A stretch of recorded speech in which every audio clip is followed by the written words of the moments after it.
Top of the morning, everyone. It is April the 3rd as Bill sees it reading from a child of God and a recovering alcoholic addict with morning coffee. Let's have a moment of silence for those still out there in pain and suffering, please. Thank you. Spiritual kindergarten. We are only operating a spiritual kindergarten in which people are enabled to get over drinking and find the grace to go on living to better effect. Each man's theology has to be his own quest, his own affair. When the big book was being planned, some members thought that it ought to be Christian in the doctrinal sense. Others had no objection to the use of the word God, but wanted to avoid doctrinal issues. Spiritually, yes. Religion, no. Still, others wanted a psychological book to lure the alcoholic in. Once in, he could take God or leave him alone as he wished. To the rest of us, this was shocking, but happily we listened. Our group conscience was at work to construct the most acceptable and effective book possible. Every voice was planning its appointed part. Our atheists and agnostics widened our gateway so that all who suffer might pass through, regardless of their belief or lack of belief.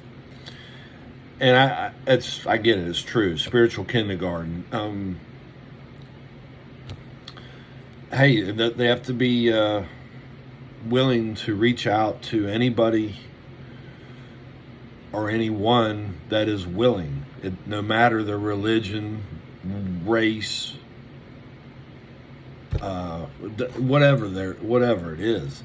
You know, if they're not following the Lord, it's an opportunity to plant a seed. It's up to them whether or not they actually come to the Lord or not. I'm going to tell you my experience. My second go around for this program, the first time I didn't get God in my life and I didn't go to meetings. Those are two necessities in my world that keeps me sober. The first time around I didn't do it. I went out 14 more years drinking and drugging. It was a life of hell, you know. So this time around, God,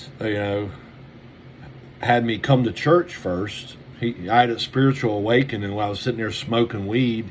He had me Google Baptist Church near me. And I was high as a kite. So I started going to church, and I